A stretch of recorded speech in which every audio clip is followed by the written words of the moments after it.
our first speaker, keynote speaker, is Professor Dr. Muhammad Zia-ul-Haq. Professor Dr. Muhammad Zia-ul-Haq is the Director General of the Islamic Research Institute and a professor of Shariah and Islamic Law in the International Islamic University in Islamabad, Pakistan, our neighbors, kind of. He has held various positions at the university, including Dean of the Faculty of Sharia and Law and Chair of the Department of Sharia Islamic Law. Dr. Zia-ul-Haq's area of expertise include Islamic law and jurisprudence, international Islamic law, Islamic civilizational studies, human rights and Islamic perspective, Muslim family laws, interfaith relation dialogue, peace studies in the Islamic tradition, and narrative building. So quite a feat. He has authored and published numerous research articles and books in Arabic, Urdu, and English. Dr. Zia-ul-Haq has been engaged in projects promoting peace, coexistence, tolerance, and inclusiveness among different segments of Pakistani society. He has received awards such as the Best Teacher Award for from the Higher Education Commission of Pakistan and the Medal of State from the President of Kazakhstan in recognition of his efforts in promoting global peace. Over to you, Professor Zia-ul-Haq. Let's begin your session, please. Bismillah ar-Rahman ar-Rahim. Dr. Rabia, distinguished scholars, honorable translators of the Quran, dear participants of the conference. First of all, I would like to congratulate the organizers for holding this very important and proactive conference. We need, as a Muslims, as a true human beings, and as a hailer of the Holy Scriptures, to be proactive, to respond the negative attitudes that we find towards the Holy Scriptures, particularly towards the Quran.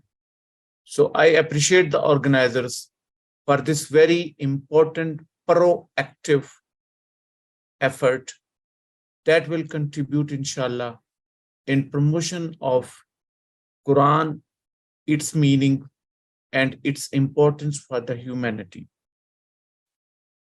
I will speak about the translation of Al-Quran into English, prospects, challenges, and way forward. I'm not going to spend a lot of time on talking about the importance of Quran, its significance, its compilation, and its ijaz. We knew about it, and a lot of discussion has already been done on these issues and is continued to be done. I will quickly move towards the translation of Quran, perceptions and misperceptions about the translation of Quran, or the translation of the meanings of the Quran, attitude about the translation of the Quran, the institutions and the individuals that are involved in the translation of Quran, and translation of Quran in English language and its contemporary significance. My dear participants, you know that translating the Quran has deeper, more theological implications. In fact, the Quran affirms its unsurpassable quality and holds this quality to be the one miracle of the Prophet, peace be upon him. The Quran challenges its opponents to produce anything like it. Despite the doctrine of superiority and inimitability, and therefore it is essentially to believe that Quran is not translatable in its essence. So the true Quran is in Arabic. But in spite that, we have to understand that Quran is not a message of God for the Arabs only. it is a message for the humanity, and being a message for the humanity, Quran needed to reach out to all the human beings, having different languages, different communities, different continents, and different localities. Therefore, the translation of the Quran is inevitable. It can be translation of the Quran, or it can be translation of the meanings of the Quran. And we found that Imam Abu Hanifa, who is one of the founder of the Sunni schools, said that a non-Arab may recite the Quran in his own language. And similarly, we found in subcontinent that Shah Waliullah, he himself translated Quran in Persian language, and then his one son, Shah Rafiuddin, he translated Quran into Arabic. There's still debate going on whether this was translation from the Persian into Urdu, or it was translation from Arabic into Urdu. At present, our discussion is about translation of Quran into English language. First of all, I would like to talk about the significance of English language. At present, we are not living in isolation. We are living in the world where there are several questions related to identity. Science is able to answer the questions related to procedures. The questions related to identity are answered by the religions. When these questions are needed to be answered, it can be possible only through the evidence from the Holy Scriptures. And a modern professional, educated person living in a metropolitan city of the world, who is a citizen of the global world, he may not be able to know Arabic, but he may be able to understand the meanings of the Quran, and he may be interested to know what the Quran is. Therefore, being English as a global language, and being English as a language of the internet, and being English as a language that is the francophone of the world today, we need to understand that English is not only the colonial language. We have to understand that at present, English is also the language of the Islamic literature. Our late scholar, Dr. Ismail Raji Al-Faruqi, has given the idea of Islamized English through International Institute of Islamic Thought. He has presented this idea, and he was of the opinion that we need to contextualize basic Arabic concepts into English, and then with the help of these concepts, we need to present Islam for the people who can understand it through the English language. So English language is turned into a tool of contemporary understanding of Islam, particularly the contemporary understanding of the Quranic text. Therefore, careful, systematic, authentic translations of the Quran in English language are very important. There had been a debate about the legitimacy of the Quran, translation of the Quran, and this debate is still continuing, particularly with the notion whether it is the translation of the Quran or it is the translation of the meanings of the Quran. In spite of variety of opinion on the legitimacy of the Quran, a contemporary, emerging, and almost unanimous trend is that translation of the Quran in major world languages is very important. These translations are most important tool of converging of non-Muslims to Islam. And in these Western languages, the translation of the Quran in English is the topic that I would like to speak about it. At present, there are a variety of opinions about how many authentic translations have been done in English. According to one study, till 2015, around 60 translations, and majority of them by the Muslims, have been done into English language. These translations are done by the individuals, but along with these individual efforts, we found that at present many institutions are also involved in promoting of translations of the Quran, particular Al-Azhar and King Fahd Complex for the translation of Quran.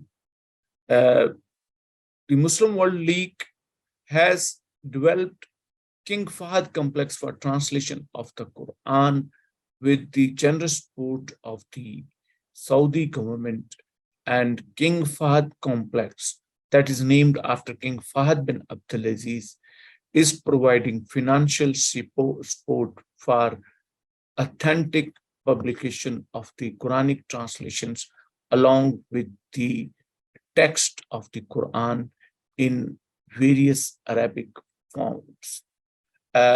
This King Fahd Complex has not only published Arabic text of the Quran in various forms, but it is also publishing Quranic text along with various translations from Albanian language to Zulu language, including translations into Chinese, Hebrew, and other important world, national, international, and regional languages. Some of the important translations that have been published by the King Fahd Complex are translations of the Quran in English language. And some of these translations are very important and significant, particularly the translation of Muhammad Pittal and translation of Abdullah Yusuf Ali. These translations were published in presence of many perception and misperceptions about the translation of the Quran. And these translations were were published to save the Quran from the distorted translations and interpretations.